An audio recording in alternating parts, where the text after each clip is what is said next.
Stereoisomers और स्टीरियोआइसोमेरिज्म। तो what is stereoisomers? स्टीरियोआइसोमर,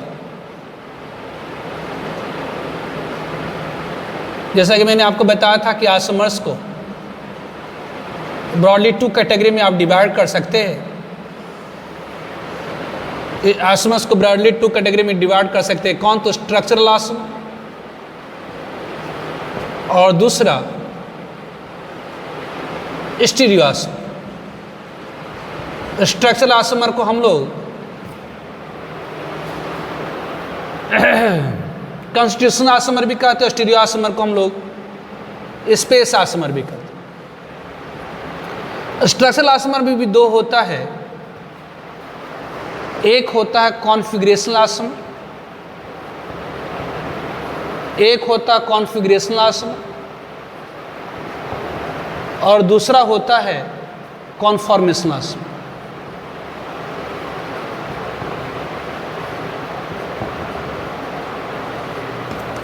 configuration में भी 2 होता, एक ज्योमेट्रिकल होता है, एक ज्योमेट्रिकल आइसोमर और दूसरी ऑप्टिकल आइसोमर। तो स्ट्रक्चरल आइसोमर के बारे में ऑलरेडी डिटेल में अपन डिस्कस कर रखे हैं। Now stereoisomers. तो what is stereoisomers? Stereoisomers क्या है? ये ऐसे को हम लोग स्पेस आइसोमर भी कहते हैं। तो स्टीरियो आइसोमर क्या है? तो compounds having same molecular form,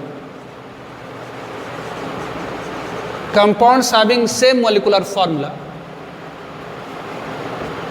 same structural formula। structural formula मतलब समझ रहे हैं? कनेक्टिविटी ऑफ एटॉमिक मॉलिक्यूल मतलब सेम आइपैकने, बट डिफर इन, लेकिन डिफर किस में कहता है? Differ in relative arrangement of atom, relative arrangement, but differ in relative arrangement of atom or group in space is called, कहलाता क्या है? Is called stereoisomers. तो स्टीरियो का मतलब होता है स्पेस।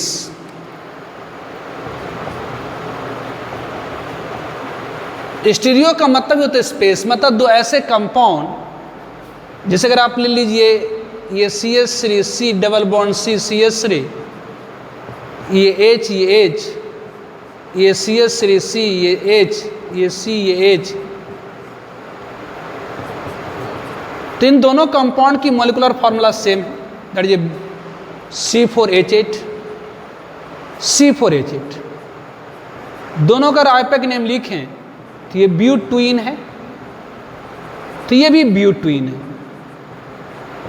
लेकिन दोनों कंपाउंड में अंतर किस चीज़ की है? तो रिलेटिव अरेंजमेंट की। यहाँ पर CH3 सेम साइड में है, मतलब रिलेटिवली क्लोज है, जबकि ये CH3 क्या है? अपोजिट साइड में, तो रिलेटिवली दूर है। तो इन दोनों कंपाउंड की मॉलिक्यूलर फार्मूला C4H8 है। स्ट्रक्चरल फार्मूला से मतलब इसका नाम भी ब्यूटीन, इसका नाम भी ब्यूटीन, लेकिन यहाँ पर जो रिलेटिव अरेंजमेंट ऑफ एटम और ग्रुप इन स्पेस है वो डिफरेंट है। यहाँ दोनों ग्रुप को अगर सापेक्षिक रूप से देखें तो नज़दीक है, यहाँ सापेक्षिक रूप से देखें तो दूर है। तो इसे हम क्या कहेंगे? तो स्टीरियोआइसोमर, मतलब 2 अलग अलग कंपाउंड हो, मतलब एक ही मॉलिक्यूलर फार्मूला के 2 अलग अलग कंपाउंड हैं और इन दोनों कंपाउंड में बस अंतर है रिलेटिव अरेंजमेंट ऑफ एटम और ग्रुप इन स्पेस। तो इसे हम क्या कहते हैं? स्टीरियोआइसोमर। तो व्हाट इज स्टीरियोआइसोमर? स्टीरियोआइसोमर क्या है? तो compounds having same molecular formula, same structural formula, but differ in relative arrangement of atom or group in space is called stereoisomer। अब स्टीरियोआइसोमर भी 2 टाइप की होती है। स्टीरियोआइसोमर भी 2 टाइप की है। कौन सी?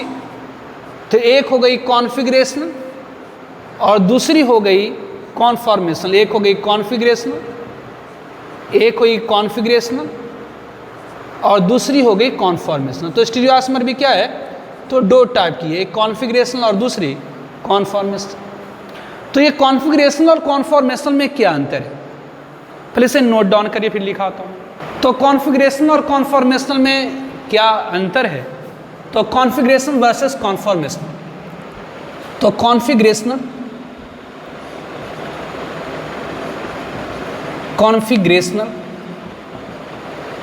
Versus conformational. Configuration versus conformation. तो configuration and conformation both are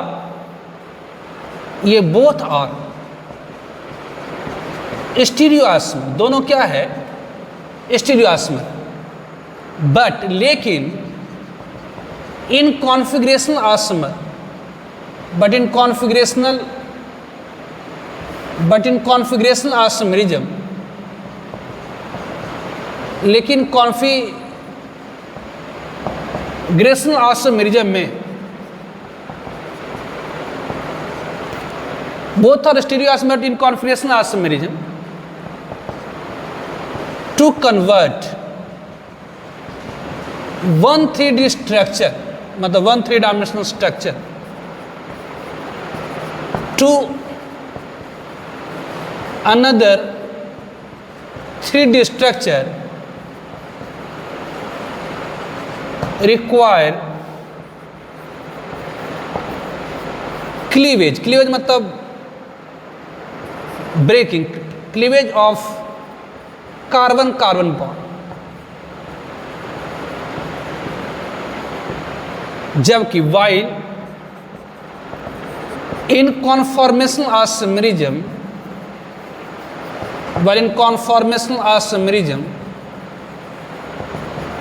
group is rotated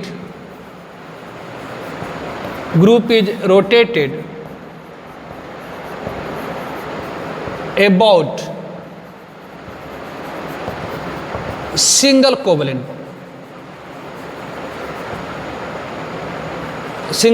bond या कि ये और about single carbon bond।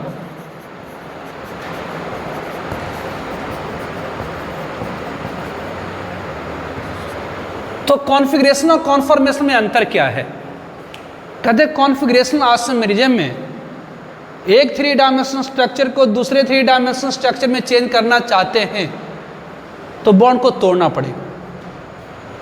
एक 3-डायमेंशनल स्ट्रक्चर को दूसरे 3-डायमेंशनल स्ट्रक्चर में यदि आप चेंज करना चाहते हैं तो बॉन्ड को क्या करना होगा, तो तोड़ना होगा। जैसे अगर आप ले लीजिए, जैसे आप सिंपल एग्जाम्पल ले लेते हैं CH3C, ये CH3, इट इज़ द,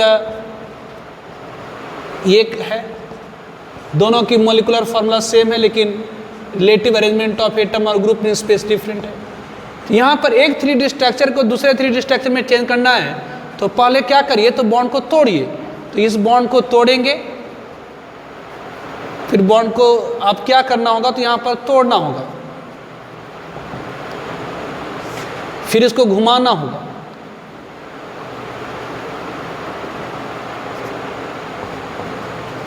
तब जा करके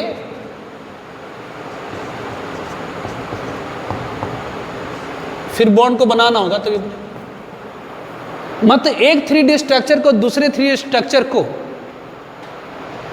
चेंज करने में हमें क्या करना, बॉन्ड की क्लीवेज की जरूरत पड़ी, बॉन्ड को तोड़ने की जरूरत पड़ गई। तो इसे हम क्या कहेंगे, तो इट इज द कॉन्फ़िगरेशनल आइसोमेर। जबकि अगर हम अपन ये ले लें, ये C H, ये H, ये H, ये C, ये H, ये H, ये H, ये अगर ये हाइड्रोजन आमने सामने है ना, ये जैसे कि ये यहाँ पर ये कार्बन कार्बन, यहाँ पर एक हाइड्रोजन, ये हाइड्रोजन, ये हाइड्रोजन, ये हाइड्रोजन, ये हाइड्रोजन, ये आमने सामने। लेकिन इसको अगर पकड़ के थोड़ा सा हम घुमा दें तो ये अब आमने सामने हाइड्रोजन नहीं रहा, बल्कि उसकी रिलेटिव पोजीशन क्या हो गई, चेंज कर गई। थोड़ा सा और घुमाएंगे तो और रिलेटिव पोजीशन चेंज करेगा, और घुमाएंगे तो और रिलेटिव पोजीशन। तो यहाँ पर अगर हम सिंपली घुमाते जाएं तो रिलेटिव पोजीशन ये हाइड्रोजन मतलब एटम के बीच में चेंज करती रहेगी। लेकिन यहाँ रिलेटिव पोजीशन चेंज करने के लिए, लेकिन यहाँ पर रिलेटिव पोजीशन चेंज करने के लिए हमें बॉन्ड की ब्रेकिंग की जरूरत नहीं पड़ी। तो इसे हम कहेंगे कॉन्फॉर्मेशन। थोड़ा सा भी घुमाएंगे तो अलग रिलेटिव अरेंजमेंट ऑफ एटम और ग्रुप में स्पेस हो जाएगा। तो ऐसे आइसोमर को कहा जाता है कॉन्फॉर्मेशन। तो ये कॉन्फ़िगरेशन वर्सेस कॉन्फॉर्मेशन, तो स्टीरियो आइसोमर्स दो टाइप की, एक कॉन्फ़िगरेशन और दूसरी क्या, तो कॉन्फॉर्मेशन। तो दोनों में अंतर ये है कि कॉन्फ़िगरेशनल आइसोमरिज्म में एक 3 डायमेंशनल स्ट्रक्चर को दूसरे 3 डायमेंशनल स्ट्रक्चर में चेंज करना चाहते हैं तो बॉन्ड की क्लीवेज की जरूरत पड़ेगी, बॉन्ड को तोड़ना पड़ जाएगा आपको। जबकि कॉन्फॉर्मेशनल आइसोमरिज्म में एक 3D स्ट्रक्चर को एक डिफरेंट रिलेटिव अरेंजमेंट, एक अरेंजमेंट को दूसरे डिफरेंट रिलेटिव अरेंजमेंट में चेंज करना चाहते हैं तो सिंपली ग्रुप को क्या करना होगा, तो रोटेट कर देना है अबाउट सिंगल कोवेलेंट में, मतलब about carbon carbon single covalent. तो कॉन्फ़िगरेशन वर्सेस कॉन्फॉर्मेशन, ध्यान रखेंगे कॉन्फ़िगरेशन वर्सेस कॉन्फॉर्मेशन दोनों स्टीरियो आइसोमर है, लेकिन कॉन्फ़िगरेशन में एक 3 डायमेंशनल स्ट्रक्चर को दूसरे 3 डायमेंशनल स्ट्रक्चर में अगर चेंज करना चाहते हैं तो क्या करनी पड़ेगी, तो बॉन्ड की क्लीवेज करनी पड़ेगी। जबकि कॉन्फॉर्मेशनल आइसोमरिज्म में एक 3 डायमेंशनल स्ट्रक्चर को दूसरे 3 डायमेंशनल स्ट्रक्चर में चेंज करना है तो सिंपली ग्रुप को रोटेट कर दीजिए अबाउट सिंगल कोवेलेंट में। ठीक है, इसे नोट डाउन करिए। Now configurational isomers, configurational isomer में कॉन्फ़िगरेशनल आइसोमर भी दो टाइप की होती है, एक ज्योमेट्रिकल आइसोमर और दूसरा ऑप्टिकल आइसोमर। अब 1 बाय 1 करके हम लोग पढ़ेंगे इसको। ज्योमेट्रिकल आइसोमर, ज्योमेट्रिकल आइसोमर और दूसरी होती है ऑप्टिकल आइसोमर। तो what is the geometrical isomer, what is the optical isomer? तो first one that is the geometrical isomer.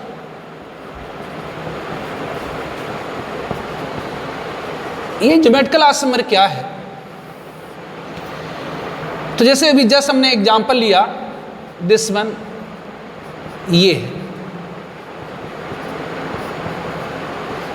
This one, इन दोनों की मॉलिक्यूलर फॉर्मूला सेम है, दैट इज C4H8। दोनों की स्ट्रक्चर फॉर्मूला सेम है, मतलब कनेक्टिविटी सेम है, मतलब IUPAC नेम है। ये भी क्या है, तो ब्यूट्वीन है,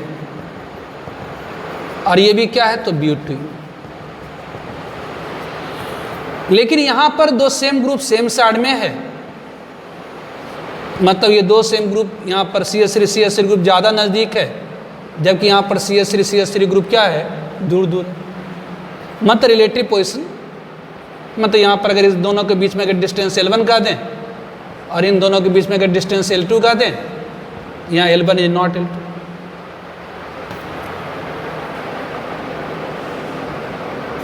तो यहाँ सेम ग्रुप सेम साइज, इसको हम कहते हैं सिस ब्यूट्वीन।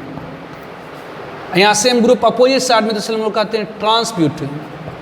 तो दोनों की मॉलिक्यूलर फार्मूला सेम है, दोनों कंपाउंड की मॉलिक्यूलर फार्मूला सेम है, स्ट्रक्चर फार्मूला से, मतलब IUPAC नेम सेम है, लेकिन रिलेटिव अरेंजमेंट ऑफ एटम और ग्रुप इन स्पेस डिफरेंट। तो ये different relative arrangement of atom और ग्रुप इन स्पेस क्यों पैदा हो गई, कहते ड्यू टू रिस्ट्रिक्टेड रोटेशन। यहाँ पर ये दो different relative arrangement of atom और ग्रुप इन स्पेस पैदा हो गई, मतलब ये दूसरे में अपने आप आसानी से कन्वर्ट होने वाला नहीं है, ये एक दूसरे में अपने आप आसानी से कन्वर्ट होने वाला नहीं है। कि क्यों नहीं कन्वर्ट होने वाला आसानी से, क्योंकि यहाँ पर रिस्ट्रिक्शन है रोटेशन। ये रिस्ट्रिक्शन इन रोटेशन क्या होता है, तो ध्यान रखें, दो एटम के बीच में अगर सिंगल बॉन्ड है, सिंगल कोवेलेंट बॉन्ड है, तो जो रोटेशन होती है वो फ्री होती है। दो एटम के बीच में अगर सिंगल कोवेलेंट बॉन्ड है तो जो रोटेशन होती है वो फ्री रोटेशन। तो rotation about single covalent bond is the free rotation. Single covalent bond के अबाउट जो रोटेशन होती है वो फ्री रोटेशन होती है। लेकिन दो एटम के बीच में डबल बॉन्ड हो जाए या ट्रिपल बॉन्ड, मतलब ये दो एटम है, यहाँ एक एटम है, यहाँ पर एक एटम है, एक यहाँ पर एक एटम है, एक यहाँ पर एटम है। तो अगर इन दो एटम के बीच में डबल बॉन्ड बन जाए तो ये रोटेशन नहीं हो पाएगी, मतलब रुकावट होगी। कि कौन सा रुकावट थी, एक रुकावट होगी। या दो एटम के बीच में ट्रिपल बॉन्ड हो जाए तो यहाँ रोटेशन में क्या तो रुकावट, आप घुमा के देखिए घूमेगा ही नहीं। तो कहते हैं कि दो एटम के बीच में सिंगल बॉन्ड है तो रोटेशन क्या होता है, अगर यहाँ एटम यहाँ पर एटम, रोटेशन फ्री होता है। दो एटम के बीच में अगर सिंगल बॉन्ड है तो रोटेशन फ्री होता है, लेकिन दो एटम के बीच में अगर डबल बॉन्ड आ जाए तो रोटेशन रिस्ट्रिक्ट कर गया, मतलब रुक गया। ऑब्वियसली दो एटम के बीच में अगर तीन बॉन्ड है तो रोटेशन रिस्ट्रिक्टेड है। या दो एटम के बीच में कोई रिंग बन गया तो अब आप इसको पकड़े घुमा या नहीं घूम पाएगा, घुमा के देखिए नहीं घूम पाएगा, तो रोटेशन क्या हो गई, रिस्ट्रिक्ट हो गई।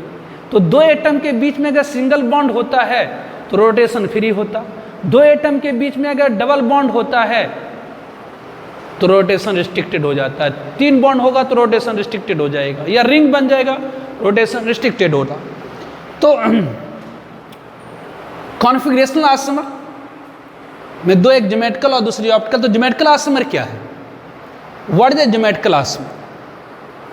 तो दो ऐसे कंपाउंड जिसकी molecular formula same, structural formula same, लेकिन रिलेटिव अरेंजमेंट ऑफ एटम और ग्रुप इन स्पेस डिफरेंट हो, और ये डिफरेंट अरेंजमेंट पैदा हुई हो due to restricted rotation. Due to restricted rotation, दो एटम के बीच में डबल बॉन्ड है तो रोटेशन रिस्ट्रिक्टेड है। तो दो डिफरेंट अरेंजमेंट किसके कारण पैदा हुई, तो रिस्ट्रिक्टेड रोटेशन के कारण। इसे हम क्या कहते हैं, that is called geometrical isomer. तो ज्योमेट्रिकल आइसोमर क्यों पैदा होता, तो ड्यू टू रिस्ट्रिक्टेड रोटेशन, आपको याद रखना होगा। ज्योमेट्रिकल आइसोमर किसके कारण पैदा होता, तो ड्यू टू रिस्ट्रिक्टेड रोटेशन। तो what is the geometrical isomers? ये ज्योमेट्रिकल आइसोमर्स क्या है, तो कंपाउंड्स, ये ज्योमेट्रिकल आइसोमर्स क्या है, तो कंपाउंड्स हैविंग, डिफाइन कर दे रहे, having same molecular formula, same molecular formula, compounds having same molecular formula, same molecular formula, same structural formula, same structural formula, same molecular formula, same structural formula, but लेकिन, but different relative arrangement, but different relative arrangement, but different relative arrangement, but different relative arrangement, but different relative arrangement of atom or group in space, and the different relative arrangement, the different relative arrangement and the different relative arrangement in space arise due to restricted rotation, या इसे कहते हैं frozen rotation, restricted rotation, और इसे कहते हैं frozen rotation, इसे कहते हैं क्या, frozen rotation, is called geometrical aisomers, is called geometrical aisomers, and the phenomenon is called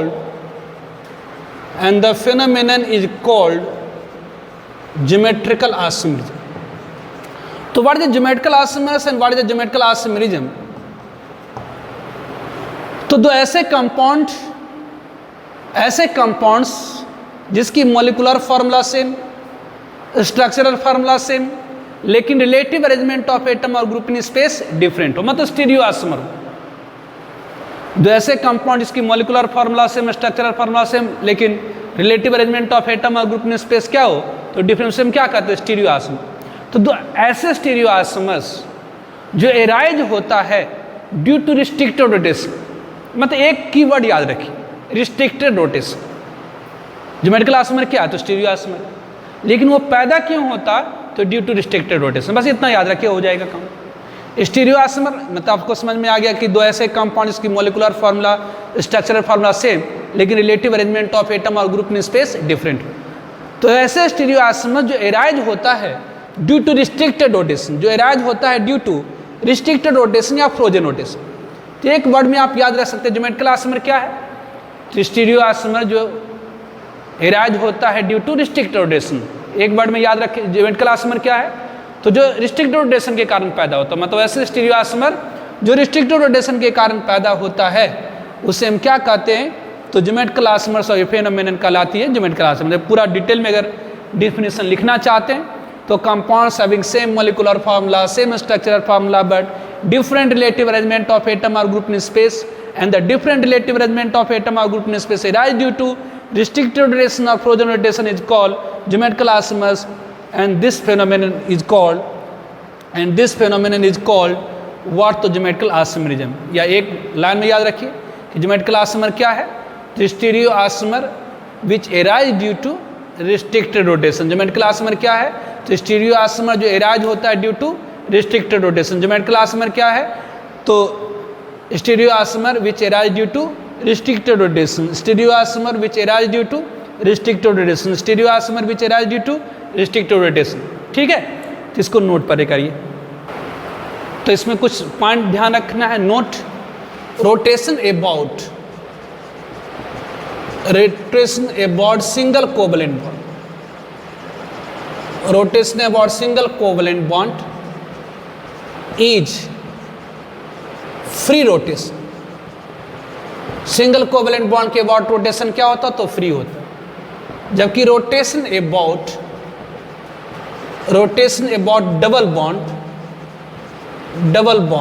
double covalent bond, obviously double bond, triple covalent bond और रिंग इज रिस्ट्रिक्टेड रोटेशन। तो सिंगल कोवलेंट बॉन्ड के about, अभी just मैंने आपको बताया कि single covalent bond के about जो रोटेशन होता है वो फ्री होता है, जबकि दो एटम के बीच में अगर डबल बॉन्ड बन गया या ट्रिपल बॉन्ड बन गया या रिंग हो गया तो रोटेशन क्या हो जाता है? तो रिस्ट्रिक्टेड हो जाता है। तो ज्योमेट्रिकल आइसोमर क्या है? तो स्टीरियो आइसोमर जो एराइज होता है ड्यू टू रिस्ट्रिक्टेड रोटेशन। तो मीनिंग ऑफ रिस्ट्रिक्टेड रोटेशन आप कह सकते हैं, मीनिंग ऑफ रिस्ट्रिक्टेड रोटेशन। तो रिस्ट्रिक्टेड रोटेशन का मतलब क्या? मतलब ये हुआ कि वैसी रोटेशन जिसको करने में रुकावट है, मतलब ऐसी रोटेशन, या दूसरे शब्द में कहिए कि ऐसी रोटेशन जिसको करने के लिए बॉन्ड की क्लीवेज करनी पड़ेगी, तोड़ना पड़ेगा बॉन्ड। तो मीनिंग ऑफ रिस्ट्रिक्टेड रोटेशन क्या हुआ? तो रोटेशन इन विच, वैसी rotation which require cleavage of pi covalent bond. Cleavage किसका? तो cleavage of covalent bond is called, कहलाता क्या है? Is called restricted rotation.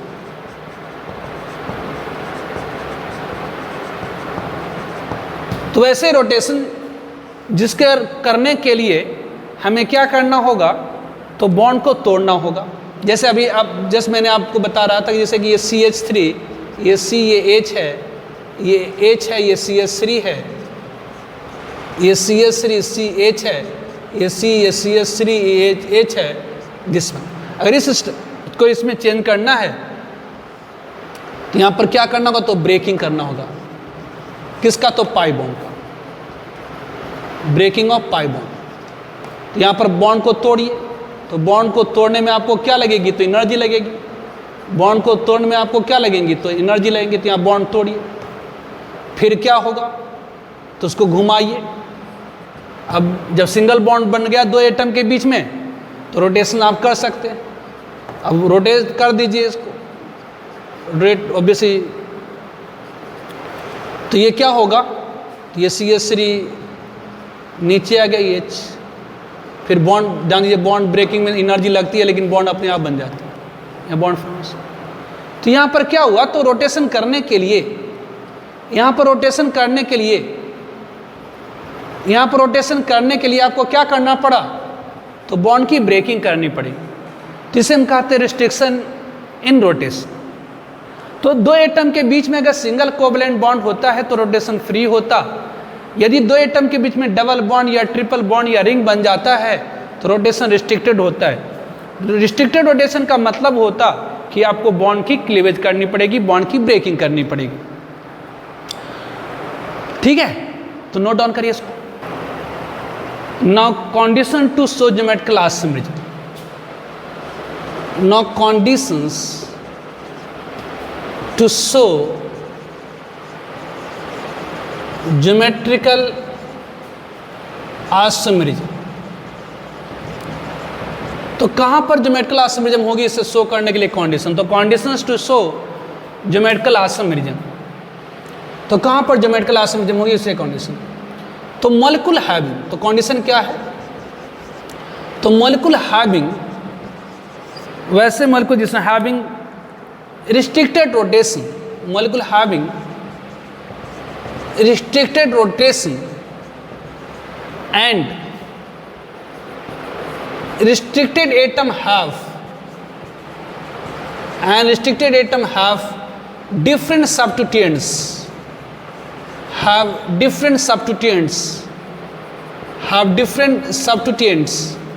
shows geometrical isomerism, geometrical isomerism. तो वैसे मॉलिक्यूल जिसमें रिस्ट्रिक्टेड रोटेशन हो और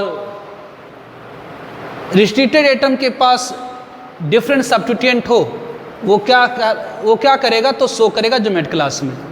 तो molecule having restricted rotation and restricted atom have different substituent is called and show geometrical isomerism. तो condition to show geometrical isomerism, तो वैसे molecule जिसमें रिस्ट्रिक्टेड रोटेशन हो और रिस्ट्रिक्टेड एटम के पास डिफरेंट सब्स्टिट्यूएंट हो, वो शो करता है ज्योमेट्रिकल आइसोमेरिज्म। तो इसके एग्जाम्पल्स, इसके उदाहरण अपन देखते हैं कुछ examples.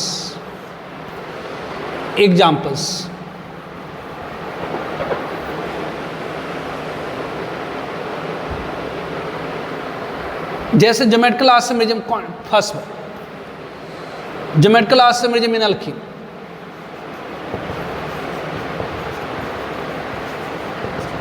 Geometrical isomerism in alkyne,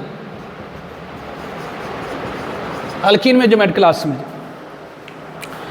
तो ध्यान दीजिए, सारे अल्कीन में क्या होता है, तो कार्बन कार्बन डबल बॉन्ड होता है। तो दो एटम के बीच में रिस्ट्रिक्टेड रोटेशन, कार्बन हमेशा 4 बॉन्ड बनाता है दिस वन। तो ये दो एटम के बीच में क्या तो रिस्ट्रिक्टेड रोटेशन। यदि रिस्ट्रिक्टेड एटम के पास डिफरेंट सब्स्टिट्यूएंट हो, जैसे अगर मान लेते हैं कि यहाँ पर ए है, यहाँ पर बी है, यहाँ पर एक्स और वाई है, तो कंडीशन टू शो, यहाँ पर condition to show geometrical isomerism क्या हुआ, यहाँ तो रिस्ट्रिक्टेड रोटेशन नहीं, दो एटम के बीच में अगर डबल बॉन्ड है तो क्या होगा, तो रोटेशन रिस्ट्रिक्टेड होगी। यदि रिस्ट्रिक्टेड एटम के पास डिफरेंट सब्स्टिट्यूएंट है, मतलब अगर A not equal to B है and X not equal to Y है, तो वो शो करेगा ज्योमेट्रिकल आइसोमेरिज्म। मतलब अल्कीन, सारा अल्कीन ज्योमेट्रिकल आइसोमेरिज्म शो नहीं करेगा। वैसे अल्कीन में क्या होता है, तो रिस्ट्रिक्टेड रोटेशन। तो ज्योमेट्रिकल आइसोमेरिज्म में अल्कीन, तो अल्कीन में भी सारा का सारा अल्कीन ज्योमेट्रिकल आइसोमेरिज्म शो नहीं करता। तो कौन सा शो करता है, तो वह शो करता है जिसमें रिस्ट्रिक्टेड एटम के पास क्या हो, तो डिफरेंट सब्स्टिट्यूएंट हो, डिफरेंट ग्रुप हो। जैसे इस कार्बन के पास दो ग्रुप है, ए और बी, तो ये और बी दोनों डिफरेंट होना चाहिए, ये दोनों डिफरेंट होना चाहिए। कि अगर दोनों सेम हो गया तब जी, तो डिफरेंट अरेंजमेंट पैदा ही नहीं हो पाएगा, सेम ही रहेगा। अगर ये दोनों सेम रह गया तो दो डिफरेंट अरेंजमेंट पैदा ही नहीं कर पाएगा ये, मतलब ये स्ट्रक्चर दो डिफरेंट अरेंजमेंट पैदा ही नहीं कर पाएगा अगर ये दोनों सेम हो गया। तो ऐसे अल्कीन जिसमें रिस्ट्रिक्टेड एटम के पास सेम सब्स्टिट्यूएंट आ जाएगा, वो क्या करेगा, तो दो डिफरेंट रिलेटिव अरेंजमेंट वो जनरेट ही नहीं कर पाएगा, मतलब ज्योमेट्रिकल आइसोमेरिज्म हो ही नहीं पाएगी। तो ज्योमेट्रिकल आइसोमेरिज्म होने के लिए कंडीशन क्या है, तो रिस्ट्रिक्टेड रोटेशन होना चाहिए और रिस्ट्रिक्टेड एटम के पास क्या होना चाहिए, तो डिफरेंट सब्स्टिट्यूएंट होना चाहिए, तो वो शो करता है ज्योमेट्रिकल आइसोमेरिज्म। तो ज्योमेट्रिकल आइसोमेरिज्म कहाँ पर होती है, तो अल्कीन में होती है। सेकेंड वन, दूसरा geometrical isomerism in oxime, geometrical isomerism in oxime, geometrical isomerism in oxime. Oxime में ज्योमेट्रिकल आइसोमेरिज्म होती है। जैसे ये ऑक्जाइम क्या होता है, तो कार्बन डबल बॉन्ड नाइट्रोजन, इसके ऊपर OH, नाइट्रोजन तो ट्रावलेंट है, लेकिन नाइट्रोजन ट्रावलेंट है, लेकिन इसके पास क्या होती है, तो एक लोन पेयर होती है। ये हाईलाइट कर देते हैं, ये हाईलाइट कर दिया, नाइट्रोजन पर मौजूद, और इसका दो। तो ये कंडीशन यहाँ पर क्या होगी, तो ज्योमेट्रिकल आइसोमेरिज्म इन ऑक्जाइम, तो यहाँ पर दो एटम के बीच में क्या, तो रिस्ट्रिक्टेड रोटेशन। तो यदि रिस्ट्रिक्टेड एटम पर डिफरेंट सब्स्टिट्यूएंट हो तो ऑब्वियसली यहाँ पर नाइट्रोजन पर तो एक OH ही होगा, आप कह सकते हो OH अलोन पे डिफरेंट है, और इस कारण पर क्या A और B, तो कंडीशन यहाँ पर क्या होगी, तो सारे के सारे ऑक्जाइम जोमेट क्लास में हम शो नहीं करेंगे, तो वो ऑक्जाइम जोमेट क्लास में हम शो करेगा जिसमें A is not equal to B। Third one, geometrical isomerism in geometrical isomerism in azo compound में ज्योमेट्रिकल आइसोमेरिज्म, ए जो कंपाउंड क्या होती है, तो जो कंपाउंड इसमें नाइट्रोजन डबल बॉन्ड नाइट्रोजन ये ग्रुप मॉडल, ऑब्वियसली नाइट्रोजन क्या होता है, तो ट्रावलेंट होता है, 3 बॉन्ड बनाता है, इसके पास एक लोन पेयर होगी क्या, तो यहाँ रिस्ट्रिक्टेड एटम पर डिफरेंट सब्स्टिट्यूएंट आप कह सकते हैं, एक ग्रुप हो गया, एक लोन पेयर हो गया, डिफरेंट हो गया, ए बी हो गया, एक लोन पेयर, ये शो करेगा ज्योमेट्रिकल आइसोमेरिज्म। तो geometrical isomerism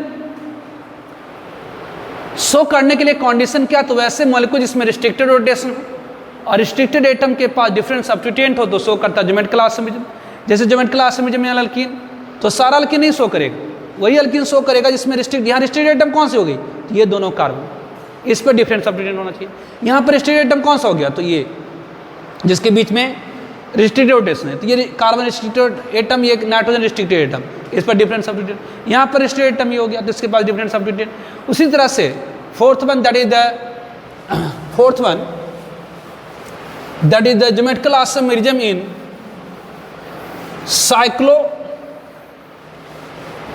geometrical isomerism in साइक्लोअल्केन।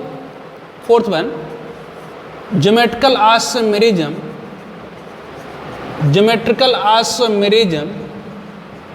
In cycloalkane. Cycle मतलब समझते हैं एक कार्बन से शुरू करके घूम के फिर वही आ जाए, तो साइक्लोअल्केन शो करता है ज्योमेट्रिकल आइसोमेरिज्म।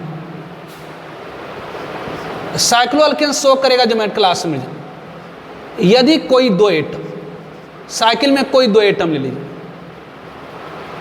साइक्लिक कार्बन में कोई 2 एटम ले लीजिए, कहीं से भी ले लीजिए, जैसे ये आप ले लीजिए कोई भी साइक्लोप्रोपेन ले लीजिए, साइक्लोब्यूटेन ले लीजिए, कुछ भी ले लीजिए, कुछ भी ले लीजिए, साइक्लोब्यूटेन ले लीजिए, साइक्लोपेंटेन ले लीजिए, कुछ भी ले लीजिए।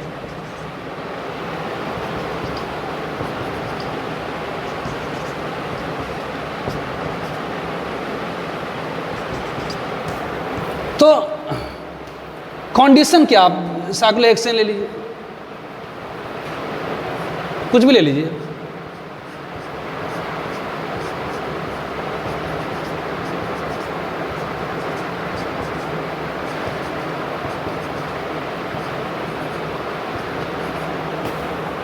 तो कंडीशन भी यहां पर है। अब देखिए condition to show geometrical isomerism क्या है, तो रिस्ट्रिक्टेड रोटेशन होना चाहिए और रिस्ट्रिक्टेड एटम के पास डिफरेंट सब्स्टिट्यूएंट होना चाहिए। Condition to show geometrical isomerism show करने के लिए कंडीशन क्या है, तो रिस्ट्रिक्टेड रोटेशन होना चाहिए और रिस्ट्रिक्टेड एटम के पास डिफरेंट सब्स्टिट्यूएंट होना चाहिए। तो साइकिल में कोई भी 2 कार्बन को आप पकड़ के घुमाना चाहिएगा, अब इन दोनों को पकड़ के घुमाइए, साइकिल में कोई भी 2 कार्बन को पकड़ के अगर घुमाना चाहेंगे, साइकिल में कोई भी 2 कार्बन को पकड़ के अगर घुमाना चाहेंगे तो नहीं घूमेगा, मतलब साइकिल में रोटेशन रिस्ट्रिक्टेड होती है। इसमें कोई भी 2 कार्बन, इन दोनों को पकड़े घुमाए नहीं घूमेगा, इन दोनों को पकड़े घुमाए नहीं घूमेगा, इन दोनों को पकड़े घुमाए नहीं घूमेगा। तो साइकिल में किसी भी 2 कार्बन को पकड़कर घुमाना चाहेंगे तो नहीं घूमेगा, मतलब रोटेशन रिस्ट्रिक्टेड है। तो रिस्ट्रिक्टेड एटम के पास अगर डिफरेंट सब्स्टिट्यूएंट है तो शो करेगा ज्योमेट्रिकल आइसोमेरिज्म। कंडीशन क्या हो गई, कोई भी साइक्लोअल्केन ज्योमेट्रिकल आइसोमेरिज्म तभी शो करता है जब रिस्ट्रिक्टेड एटम पर क्या हो, तो डिफरेंट सब्स्टिट्यूएंट, मतलब A is not equal to B and X is not equal to B. कि जी ये दोनों इक्वल तो नहीं है, लेकिन ये दोनों इक्वल हो गया तो नहीं शो करेगा। रोटेशन का रिस्ट्रिक्शन 2 एटम के बीच में होता है। उसी तरह से अगर यहाँ पर है कोई भी 2, इन दोनों को पकड़े घुमाए नहीं घूमेगा, इन दोनों को पकड़े घुमाए नहीं घूमेगा, इन दोनों को पकड़े घुमाए नहीं घूमेगा, मतलब यहाँ पर साइकिल में रोटेशन क्या है, तो रिस्ट्रिक्टेड है। अब कोई भी 2 एटम को पकड़कर साइकिल में घुमाएंगे तो घूमेगा नहीं, मतलब रोटेशन तो रिस्ट्रिक्टेड है। तो कोई भी 2 कार्बन के पास अगर डिफरेंट सब्स्टिट्यूएंट हुई तो ज्योमेट्रिकल आइसोमेरिज्म हो जाएगा। मतलब यहाँ पर अगर A not equal to B और यहाँ A not equal to B है तो शो कर देगा, या यहाँ X not equal to Y है, A not equal to B है तो शो कर देगा। कहेंगे जी नहीं ये तो नहीं इक्वल है लेकिन ये दोनों इक्वल हो गया तो नहीं शो करेगा। और ये दोनों अगर नहीं इक्वल है, देखिए ये दोनों इक्वल हो गया तो नहीं शो करेगा। मतलब साइकिल में कोई भी दो कार्बन एटम को पकड़ लें तो वहाँ रोटेशन रिस्ट्रिक्टेड है, पहला कंडीशन। और अगर उस एटम पर डिफरेंट सब्स्टिट्यूएंट हैं तो वो शो कर देगा ज्योमेट्रिकल आइसोमेरिज्म। तो ज्योमेट्रिकल आइसोमेरिज्म इन साइक्लोअल्केन में ज्योमेट्रिकल आइसोमेरिज्म क्या होगी? तो होगी, क्योंकि वहाँ रोटेशन रिस्ट्रिक्टेड है। लेकिन सारे के साइक्लोअल्केन आपको ज्योमेट्रिकल आइसोमेरिज्म शो नहीं कर पाएगा। तो वही साइक्लोअल्केन ज्योमेट्रिकल शो कर पाएगा जिसमें दो एटम के पास डिफरेंट सब्स्टिट्यूएंट होगी, तो वो शो करेगा क्या? Geometrical isomerism. आप कहेंगे कि जी क्या ज्योमेट्रिकल आइसोमेरिज्म कीटोन में होगा? तो नहीं होगा। अगर हम कीटोन में कहें, ऑब्वियसली इन कीटोन का दें तो कीटोन में ज्योमेट्रिकल आइसोमेरिज्म होगा तो कि नहीं होगा। कि कैसे? तो आर सी अगर मान लेते हैं कि आर डैश है, ये डबल बॉन्ड हो, तो यहाँ भी तो रोटेशन रिस्ट्रिक्टेड है। तो हाँ है, लेकिन ये इस पर तो डिफरेंट सब्स्टिट्यूएंट है, यानी इस कार्बन और ऑक्सीजन को पकड़ कर घुमाएंगे तो नहीं घूमेगा, मतलब रोटेशन रिस्ट्रिक्टेड है। लेकिन इसके पास क्या है? तो इसके पास क्या है? तो डिफरेंट सब्स्टिट्यूएंट है, लेकिन ऑक्सीजन के पास दो लोन पेयर, दोनों तो सेम हो गया, मतलब ये शो नहीं करेगा। एल्डिहाइड शो करेगा तो नहीं करेगा। कि क्यों? ये करेगा तो नहीं करेगा। क्यों? क्योंकि यहाँ तो डिफरेंट है, कार्बन ऑक्सीजन के बीच में क्या तो डबल बॉन्ड है, मतलब रोटेशन रिस्ट्रिक्टेड है। यहाँ पर डिफरेंट सब्स्टिट्यूएंट है, लेकिन यहाँ पर क्या है? तो ये सेम हो गया, तो ये शो नहीं करेगा। क्यों? O2 शो करेगा तो नहीं करेगा। क्यों? क्योंकि यहाँ पर क्या है? तो दोनों सेम है, तो ये नहीं शो करेगा। ऑब्वियसली कहेंगे कि जी अगर मान लेते हैं कि नाइट्रोजन लेते हैं N ट्रिपल बॉन्ड है, यहाँ पर कहते हैं कि R है, ये C ट्रिपल बॉन्ड N है, ये शो करेगा? तो ये नहीं करेगा। क्यों? क्योंकि यहाँ डिफरेंट अरेंजमेंट बन ही नहीं पाएगी। यहाँ रोटेशन में रिस्ट्रिक्शन है, लेकिन यहाँ पर एक ग्रुप है, यहाँ पर लोन पेयर है, यहाँ पर दो डिफरेंट ग्रुप है ही नहीं। या सिंपल कहते हैं कि जो लीनियर मॉलिक्यूल होता है उसमें दो डिफरेंट अरेंजमेंट बन ही नहीं पाता, मतलब दो डिफरेंट अरेंजमेंट स्पेस में बन ही नहीं पाएगा, मतलब वो शो नहीं करेगा। मतलब रिस्ट्रिक्टेड एटम के पास दो डिफरेंट सब्स्टिट्यूएंट होना चाहिए, तभी वो जाकर क्या करता है? तो ज्योमेट्रिकल आइसोमेरिज्म शो करता है।